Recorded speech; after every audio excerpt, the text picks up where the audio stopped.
അൻവർ ഇരിക്കേണ്ടിടത്ത് ഇരിക്കുമോ? ഇരിക്കേണ്ടിടത്ത് ഇരുന്നില്ലെങ്കിൽ ഈ കോടാലി എടുത്ത് കഴുത്തിലിടാൻ ഞങ്ങളില്ല എന്നാണ് പറഞ്ഞതിന്റെ ഒരു ആന്തരാർത്ഥമായിട്ട് ഞാൻ ഗ്രഹിക്കുന്നത്. അദ്ദേഹത്തിന് വേറെ വ്യാഖ്യാനം ഉണ്ടാവും. എന്നാലും അർത്ഥത്തിലല്ല നൗഷാദ് അലി പറഞ്ഞത്.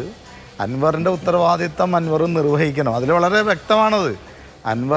അൻവർ ഇറങ്ങി വന്നപ്പോൾ അൻവർ ഉയർത്തിയ കാര്യങ്ങൾ ഇന്നും കേരള സമൂഹത്തിൽ ചർച്ചയായിക്കൊണ്ടിരിക്കുകയാണ്. അതിന് പി വി അൻവറിന് ഒരു പ്രധാന റോൾ വഹിക്കാനുണ്ട്. അത് പി വി അൻവർ കൂടി ഈ കൂട്ടായ്മയിൽ വരണം എന്നുള്ള അർത്ഥത്തിൽ തന്നെയാണ് പി വി അൻവർ എന്ന വ്യക്തിയോട് ഇപ്പോൾ യു ഡി എഫിന് മറ്റു പ്രശ്നങ്ങളൊന്നുമില്ല, കോൺഗ്രസിന് പ്രശ്നങ്ങളൊന്നുമില്ല. പക്ഷേ തൃണമൂൽ കോൺഗ്രസ് ആയിട്ട് വരുന്നത് സാധ്യമാകുമോ എന്നുള്ള കാര്യത്തിൽ ഉറപ്പില്ല. തൃണമൂൽ കോൺഗ്രസ് ഈ നിലമ്പൂർ ഉപതെരഞ്ഞെടുപ്പിന് മുൻപ് യു ഡി എഫിൽ ഉണ്ടാകുമെന്നാണ് TMC നേതാക്കൾ പറഞ്ഞുകൊണ്ടിരുന്നത്. അല്ല, അതിൽ കോൺഗ്രസ് ഒരു ദേശീയ പാർട്ടിയാണ്. കോൺഗ്രസിനെ സംബന്ധിച്ചിടത്തോളം ആ കാര്യങ്ങളിൽ ഒരുപാട് ചർച്ച നടത്തേണ്ടത് വരും.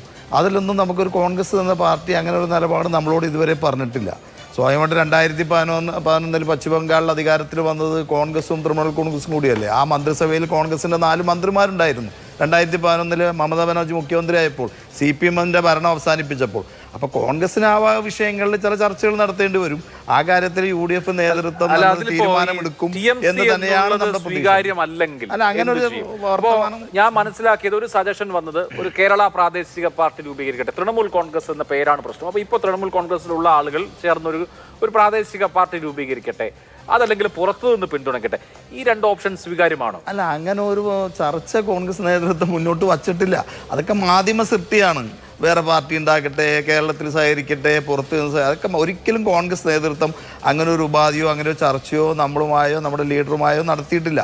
കോൺഗ്രസ് നേതൃത്വം പി വി അൻവർ എന്താ ഉയർത്തിക്കൊണ്ടാണ് അദ്ദേഹത്തിൻ്റെ MLA സ്ഥാനം രാജിവെച്ച് ഇറങ്ങി വന്നത്, അത് ഇന്നും ഈ സമൂഹത്തിൽ ചർച്ചയായിരിക്കുകയാണ്. ആ ഒരു കൂട്ടായ്മയ്ക്ക് പി വി അൻവറിൻ്റെ സാന്നിധ്യം വേണമെന്ന് ആഗ്രഹിക്കുന്നവരാണ് കോൺഗ്രസും UDF നേതൃത്വവും. ജനാധിപത്യ ചേരിയിലുള്ള എല്ലാവരും, മതേതര ചേരിയിൽ നിൽക്കുന്ന എല്ലാവരും പി വി അൻവറിൻ്റെ സാന്നിധ്യം ഇതിൻ്റെ കൂടെ വേണമെന്ന് ആഗ്രഹിക്കുന്നു. അതിന് നമുക്ക് യാതൊരു ഉപാധിയും ഇല്ലാതെ പിന്തുണ കൊടുക്കുമെന്ന് അദ്ദേഹം രാജിവെച്ചപ്പോൾ തന്നെ അദ്ദേഹം പ്രഖ്യാപിച്ച നിലപാടാണ്. ശരി.